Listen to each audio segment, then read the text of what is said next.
Nah, sekarang kita mau masuk ke sesi tanya jawab ya. Oke, kita buka lagi ruangnya. Mangga teman-teman bisa langsung mengajukan pertanyaan ya sambil nunggu dibuka ruangnya. Saya juga ingin bertanya nih Ustazah. Saya bertanyanya lewat chat juga nggak apa ya. Jadi gini Ustazah. Terkadang ya kita sebagai seorang ibu, sebagai seorang orang tua ya, di rumah itu udah punya nih, oh saya pengen mendidik anak saya seperti ini gitu. Nah, tapi kan kadang yang namanya keluarga besar ya Ustazah, pasti ada nenek, kakek, ada tante, ada pama gitu. Nah, bagaimana ya Ustazah, kan mungkin Ustazah juga sudah mengalami menjadi seorang nenek. Nah, gimana nih cara kita gitu kan memberitahu kepada orang-orang di sekitar kita ya, terutama mungkin yang usianya lebih tua dari kita, bahwa kita punya nih cara mendidiknya tuh inginnya seperti ini gitu. Mungkin bisa dibilang bukan hal yang nggak sampai yang gimana jelasinnya, bukan yang memang inti, tapi menurut kita itu penting gitu loh Ustazah. Sebagai contoh misalnya Ustazah terkait sholat gitu, sholat. Nah misal kita tuh pengen sependek ilmu yang kita tahu, oh ya udah nggak apa-apa, anak itu nggak harus yang dipaksa sholat, yang penting dia melihat kita sholat, kita ngajak dia sholat, kita sholat dekat dia itu. Tapi kadang misal nenek kakeknya atau mbahnya gitu, itu kayak waktu sholat ya ikut sholat gitu, harus benar-benar gerakannya sholat, padahal misalnya usianya masih 2 tahun, masih 3 tahun gitu. Dan itu kita gimana ya Ustazah cara untuk mengkomunikasikannya, karena kadang kita tuh takutnya melukai atau salah ngobrol gitu loh Ustazah.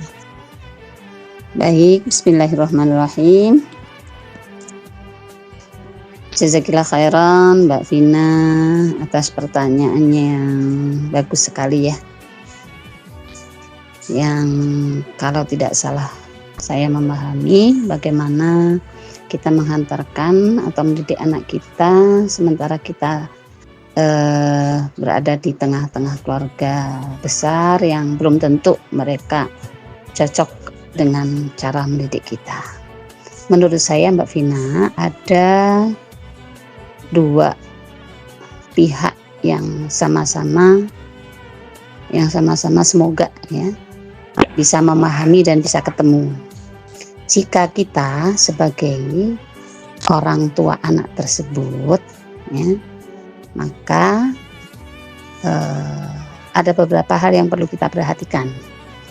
Pertama, apakah dalam tanda petik kalau saya boleh saya istilahkan campur tangan gitu ya, campur tangan mereka, entah nenek, entah keponakan, entah siapapun yang ada di rumah kita ya, jika campur tangan mereka ya, tidak mengganggu secara prinsip ya kita sedikit bertoleransi satu ya, tapi juga yang kedua dikomunikasikan dengan bijak.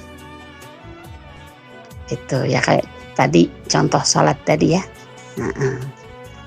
Kalau campur tangan mereka sedikit mungkin kita tafsirkan agak memaksa, dan ternyata anaknya juga nggak berontak atau happy saja, atau nggak malah gara-gara dipaksa-paksa aku jadi nggak mau, nggak sampai begitu ya, kita doakan saja semoga ya, oh mungkin aku masih perlu menguatkan anak sehingga Allah kirim orang-orang di sekitar kami oleh Allah ya untuk menguatkan mereka agar mereka rajin sholat. Nah, kita tafsiri saja begitu. Jika ya campur tangan mereka ya, tidak menghambat secara prinsip keyakinan atau yang menurut kita benar gitu. Itu kalau kita sebagai orang tua dari anak kita.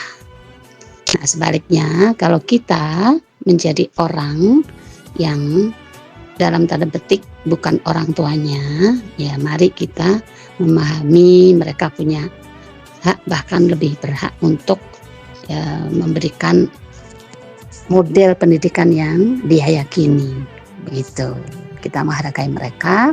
Dan sebaliknya kalau kita yang mendapatkan masukan ya, masukan, kritikan atau campur tangan dan lain sebagainya, selama ya hal-hal itu, masukan itu, kritikan itu ya, tidak sampai merubah atau merusak hal-hal yang prinsip ya. Satu, ya, kita komunikasikan dengan baik, atau ya sambil kita doakan semoga saja ini menambah kesempurnaan, menambah kebaikan cara saya mendidik anak. Kurang lebih secara singkat begitu. Mohon maaf jika kurang pas.